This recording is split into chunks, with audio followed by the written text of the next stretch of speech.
Hello, and welcome to another episode of the Profit Minds podcast. I'm your host, Dr. Stephen 𝐏𝐻𝐻, creator of the Profit Minds Growth System, a unique blend of profit growth, productivity acceleration, and building robust business process for scale. In every episode, I interview entrepreneurs and small business owners from around the world with a unique story to tell. You can find the show on YouTube, LinkedIn, Apple and Google Podcasts, Stitcher, Spotify, and more. Well, hello, everyone. Today, my guest is Rajesh Nagjee, CEO, mentor, business physicist, and creator of the CEO Freedom OS. And today, we're going to talk about how to use business physics to gain the freedom that you've always dreamed of. Welcome, Rajesh. Thank you. Thank you, Steve, for having me. Yeah. So the first question I ask every guest, how did you get here? Tell us your story. I'm sure it's interesting. It'll probably consume the whole 25-minute episode. So let me give you the short version. So I started out in my family business, which was established in 1880, straight out of college. Then I took a sabbatical to pursue my first MBA, and then went back and got promoted, did a lot of neat stuff there. Then I wanted to pursue music, so I took another long sabbatical to pursue Indian classical music for 3.5 years. And during that period, I got inspired to build a critical care hospital, which I built. And it was one of the most amazing experiences of my life. And in those 12 years, I learned one of the fundamental of business, one of the biggest fundamentals, the dynamic that drives business. So first is cost efficiency. The second is quality efficiency. And the third is time efficiency. Mm-hmm. So the time is very, very critical in a hospital. Unfortunately, in most businesses, they go for quality and cost, and time is kind of anybody's guess. So that whole rounded experience of having run a family business, being part of it, and then being a musician, I played concerts around the world, and then running a professional hospital gave me insight into various different dynamics of business. And I made every mistake in the book. Every mistake. So I tell people, never learn how to ride a horse from somebody who's never fallen from the horse. And I qualify because I used to also do show jumping, and I fell off and broke my leg. So I'm qualified from that perspective. So, and then it kind of just sort of gracefully moved in a direction. I put up the hospital, sold it. That was my first major exit. And so, so typically I've been a serial entrepreneur, built other businesses in Dubai, which my wife runs now. We co-founded the businesses. She's brilliant. And I decided to, take up coaching and mentoring. So I mentor founders and I coach CEOs and also, coach the leadership teams. So that's basically the nutshell of my journey. Yeah. I love the analogy there of don't try to learn to ride a horse from somebody who's never fallen off, because they've never really done it, right? They say there's two sides. I do bicycling, right? And they say there are two kinds of bicyclists: those who have fallen and those who will fall. Very well said. So similar, I'm sure, on horse, right? The horse riders who have fallen and those who will fall. And better to learn from someone who's already gone through the hard stuff. So lots of great lessons there. At some point, maybe we'll talk about music, because I do music too, not professionally, but at a very high level. But I want to talk about business physics, because I'm a physicist, right? I have a PhD in physics, and so I'm fascinated to understand. And obviously, there are principles in physics that I'm sure applicable to business. So let's talk a little bit about what you mean by business physics. It's a very, very simple approach. So, I have an MBA from India, the top 6 schools in India, and then I went to London Business School to get my second MBA. Came out of both of them, uh, you know, near the top of my class academically, but I said, hey, I don't get this. So, the first time round, I thought I was dumb. The second time round, I'm certified dumb. I really don't get it. Because most of the professors were so brilliant, in what they do. When you really classify them into different buckets, they are business journalists par excellence. They go into an industry, they study everything, they come up with frameworks, give you how they did this, what happened, and their narrative structures, frameworks, their models are superb. The second are philosophers, who tell you all about the philosophy of business, starting with the vision, mission, all the rest of it. And then the last are the historians, so who track the history. And so if you really look at these 3 subjects, these are superb subjects to understand things. It's like, I come to you, you're a bicyclist, and, I sit with you and I spend 2 days and you explain everything about cycling. And now I can go and lecture around the world, but as long as nobody asks me, do you know how to cycle? And so, so the problem with these subjects is these subjects are not designed to make things work. They are designed to explain how things work. There's only one subject that is designed to make anything work, and that's physics. So I started searching for bodies of work and people, who have brought physics to business. So my first experience was with theory of constraints. So I went and got Mm. certified by, under Dr. Eli Goldratt himself in the UK when he was alive. It was a very interesting, very fascinating journey. And the philosophy of Eli Goldratt's work is so simple that the strength of the chain is equal to the strength of its weakest link. You find it, you strengthen the link, you have a very strong chain. End of philosophy, end of history, end of everything. There's no journalism, nothing. And what can you write about that chain? It's so that kind of got me thinking, and I started researching, and I found 14 different disciplines of people who've done great work applying physics to business. So I went and got certified in all 14 of them, spent 80,000 hours on my craft. And basically, at the end of the day, I'm a musician. So what do? I just sit quietly and listen to what's unfolding till a wrong note pops up. And I tune into that and say, okay, no, this is a bottleneck, or maybe this is, an outcome that people are trying to get done, but they're not satisfied, and so on and so forth. So it's very easy to tune what is out of tune, and that's physics and how it's applied. It's not complicated at all. I don't do theory, the theorems, and all the rest of it. My background is statistics and economics, so I have this inborn talent plus education to find patterns. And once I find patterns, it kind of sort of moves things forward. Yeah, I love the concept of the weakest link, right? That whole, obviously, or some people talk about the bottleneck, right? It's a similar, that would be the physics of flow, right? You're talking about the physics of strength, where you pull on a chain and the place that it breaks is the weakest link, right? So there are lots of different ways to think about how physics then applies to, sort of, and this is all. I like to say that, what we do is not rocket science, right? Absolutely. Right? And I can do rocket science, but this is not rocket science, right? This is fundamentals. And the other thing that's really interesting to me is that almost every one of these things is obvious looking backwards, right? Hindsight 2020. Hindsight is always 2020.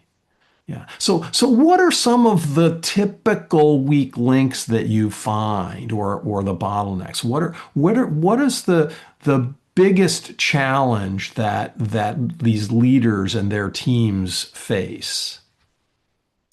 I think if I need to take a step backwards to answer your question, is to first make a distinction between what is a bottleneck and what is a constraint.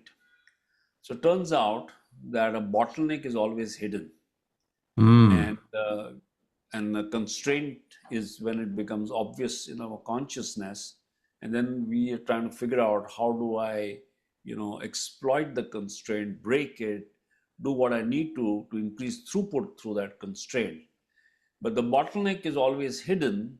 And when it is hidden, we're now talking about the inner game of business. So the physics of the inner game of business is different than the physics of the outer game of business. And I specialize in both.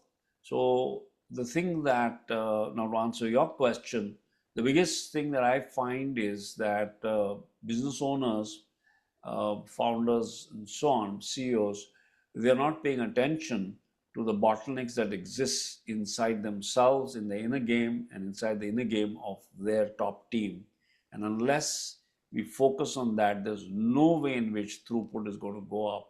And the only way, in the presence of a bottleneck, in the presence of a constraint, for throughput to go up, to grow, you got to expedite, you got to really push, you got to shove, you got to shout, you got to yell, you got to threaten, whether quietly or otherwise. That's the only way in which you can get the results, because the bottleneck is choking things.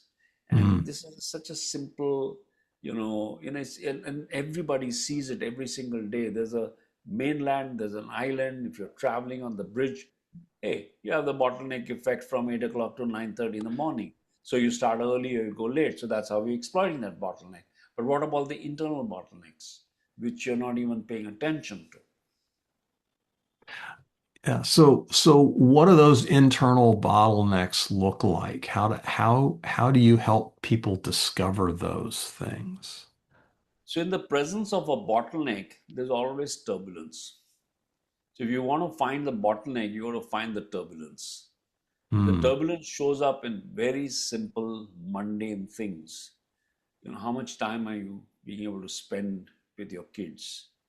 Are you able to attend their, piano concert or the football game? How many dinners are you missing with your parents, your families, and so on? How many sleepless nights you got?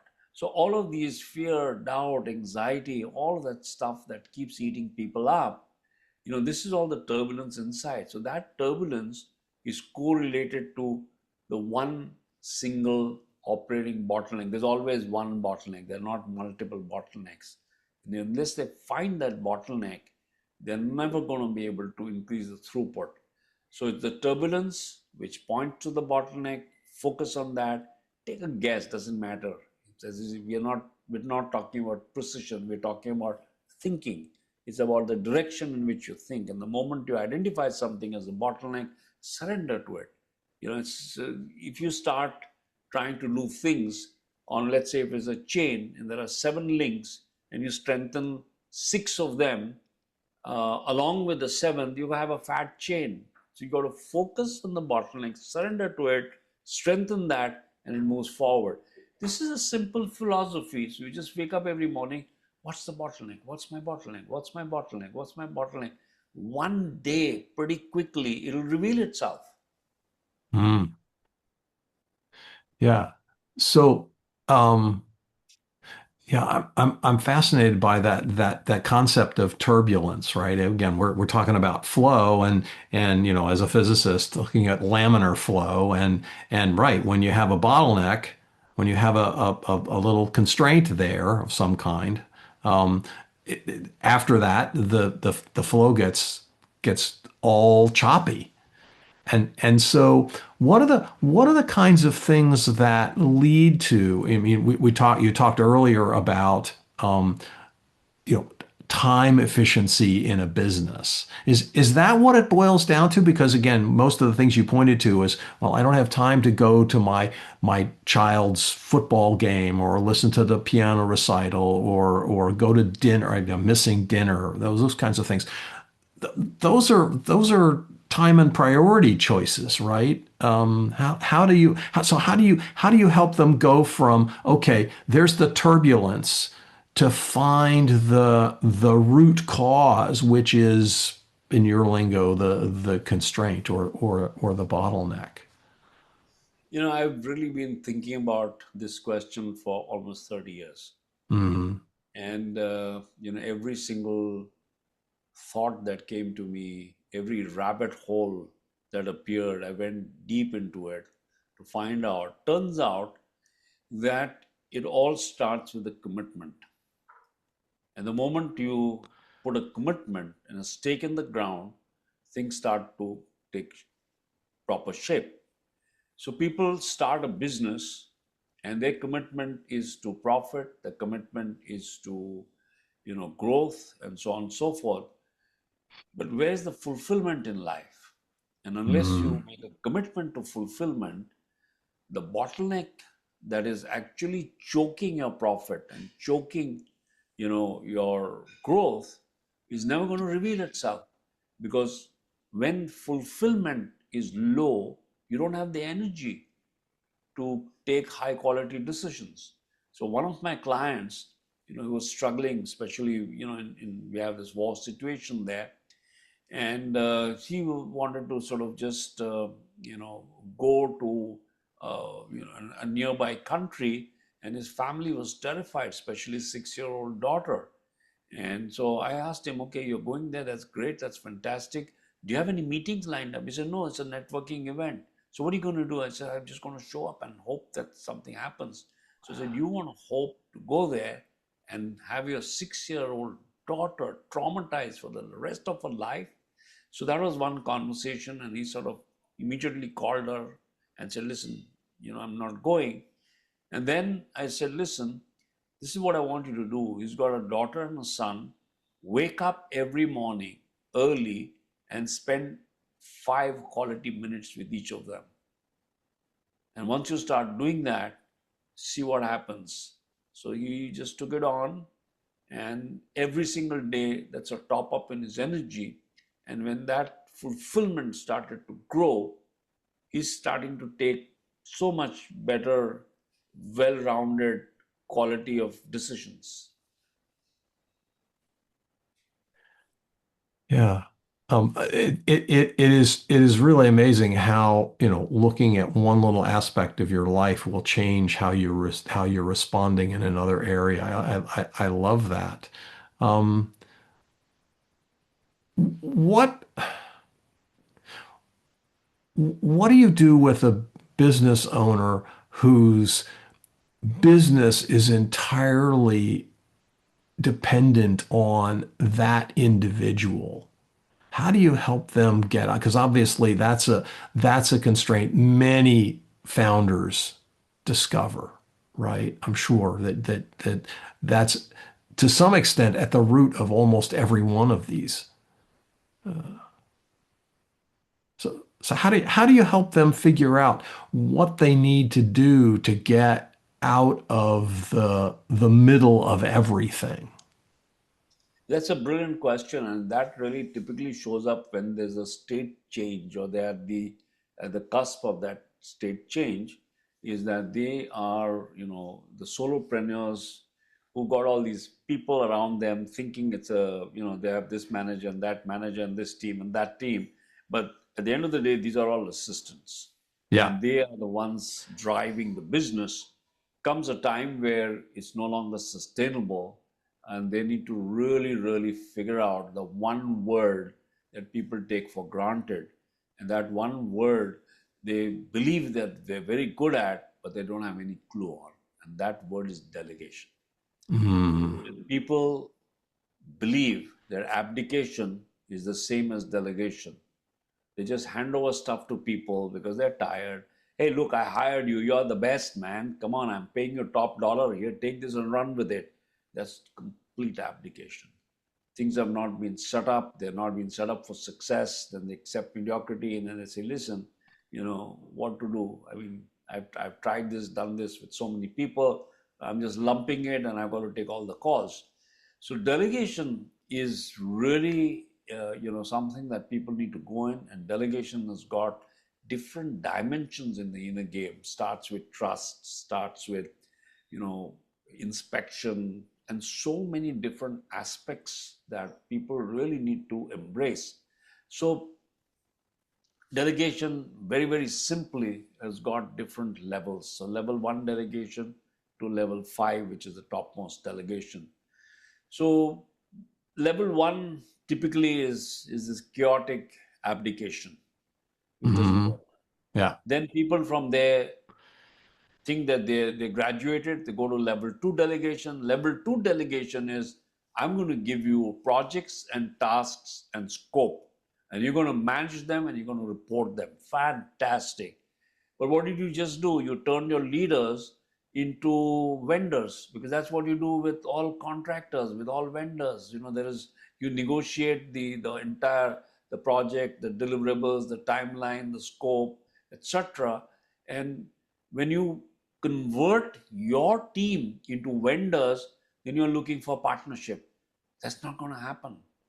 And level 5 is when you actually delegate outcomes. When you delegate outcomes and agency, freedom. So there's something called a fixed outcome and a variable process, and there's something called a fixed process and a variable outcome. Everybody's enamored with fixed process. So I tell them, listen, here's what I want you to do to get out of that trap. Write down the recipe of, making the perfect cup of tea or the perfect cup of coffee, the way you like it, and follow that recipe for 7 days precisely.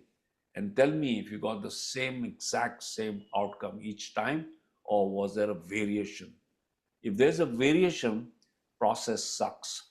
Now try that this is the coffee or tea I want, that's my fixed outcome.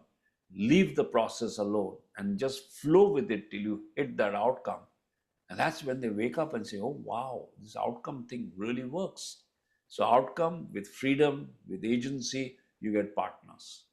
So either you have you're abdicating, in which case you converted smart people into completely ineffective people, and you wonder, how stupid these guys are. And the second level is you create them into vendors, and then you wonder why they're not showing up as partners. Or the last level is you actually delegate and try to figure out what will create partnership. Yeah, I love that. The idea that the delegation is not about the task. It's about the result. Absolutely.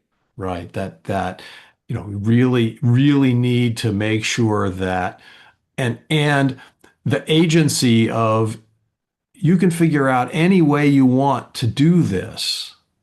And that requires relinquishing control, which is typically, as I've found it, the problem with these CEOs. I like to call them their chief everything officer as opposed to chief executive officer, right? Absolutely. They control everything. And those of you who are listening, you know who you are. And so this idea of delegating the outcome and making that person responsible for the outcome and letting them figure out the process. That's great. I learned this from my wife, by the way. Oh, okay. Yeah. So, years back, to be precise, 26 years back, our son was born. And, so we used to take turns in looking after him. And first she laid out the entire process on what I need to do, wake up in the night when he's crying, check his diaper, see if he, needs a burp or milk or whatever. And so I used to follow those steps. What do I know? So she had set it all out and I was following those steps, but it took the longest time to settle my son down. Till I said, listen, can I give this a try on my own? What do you really want? You want undisturbed sleep? You want our son to settle down? Let me play with him. Let me do what comes to my mind. And she said, yeah, go for it. And then I created my own process. And my process was variable.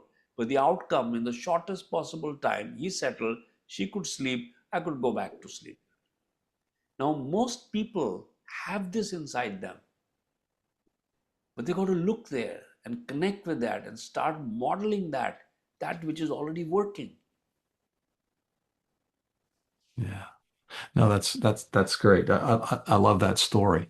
That and again, these are life lessons that translate into business. It's physics.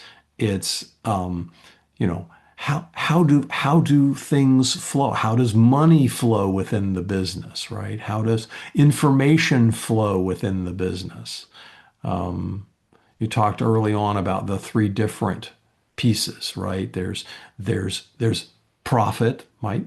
That's the flow of money, right? There's what was the second one? The third one I know was time.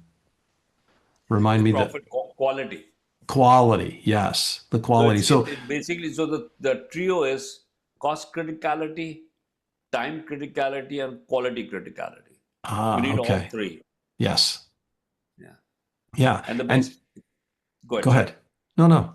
And the best way to test these three is when you're negotiating with someone, and it's let's say it's a significant deal, and they're kind of making you want to come down on your price. Say, listen, there's cost, quality, and time. Choose two, any two you want. Yeah. And then you suddenly realize there is that tripod which makes the business work. Because if you want to bring the cost down,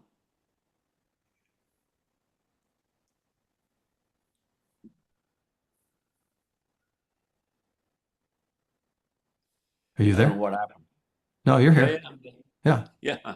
So you see, if you really want to bring your cost down, then I've got to dilute the quality and elongate the time. Yeah. But if you want it on time and quality, those are the two things you want, then cost is what I'm going to put on the table. So this Yeah. is basically, it's interlocked. That's all you. And I've noticed that from physics, simple physics, that a tripod is very, very stable. You don't need a fourth pillar. That's right. In fact, sometimes the fourth pillar gets in the way. So, and that those conversations about the time, quality, and cost, those can be internal conversations as well as external conversations. It's not just when you're talking to a vendor where you're actually going to Yeah, pay, right? There's a cost associated with any internal activity, right? When you delegate something. You probably need to make sure that you tell the person that you're delegating, here's the outcome and here's your constraints, right? And you absolutely, can't absolutely, constrain all three. You say, I want it absolutely. delivered with Beautifully this said. quality and this time. Well, that's going to impact how much it's going to cost in terms of resources or whatever, right? So Absolutely. if cost is the driver, cost and time, well, then quality is going to suffer. Absolutely. Yeah. So, Rajesh, this has been an amazing conversation. I really Thank appreciate you. and your insights obviously gathered over your wide-ranging career from starting with your family, working with music and tuning chords, and we could have a whole conversation around tuning chords because that's the kind of music that I do. And the whole thing of bottlenecks, constraints, and learning, just fascinating. So I understand you have a free gift that you would like to offer to our listeners, the folks that have stayed around for this length of time. My gift is, first of all, it's a distinction, and then second is a resource. So it's two parts. So part one is that as a founder, a CEO, a manager, there are only four things that people do. And that is they ask, they listen, they speak, and they acknowledge. Out of these four things, in humanity, it turns out that listening is the last and therefore the bottleneck. So if you work on your listening, then you have competitive advantage because nobody else is listening. Everybody's in their own world.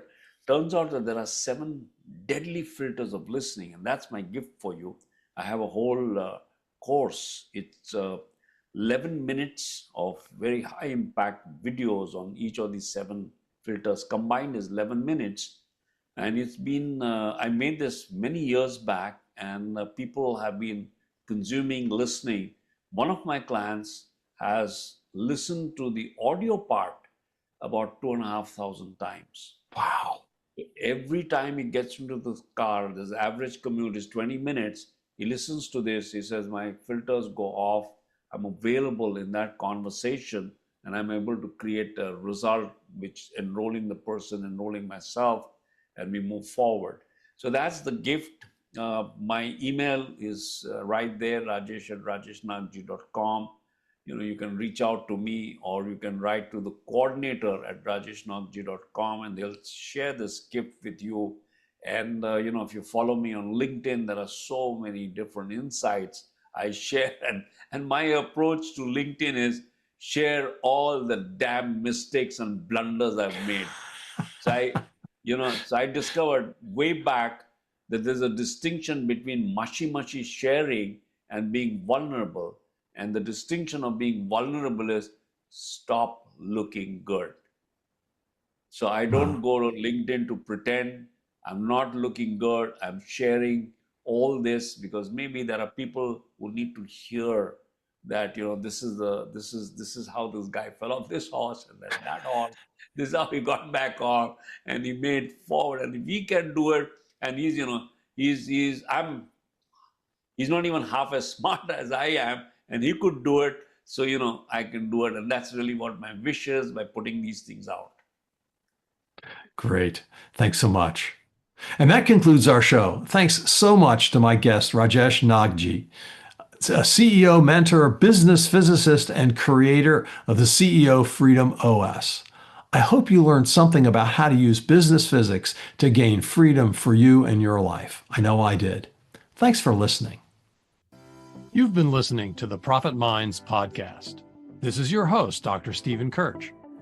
Please visit www.profitminds.net for other episodes or to contact me. Thank you for your positive feedback, comments, questions, and for sharing this show with others. Thanks for listening. Have a grateful day.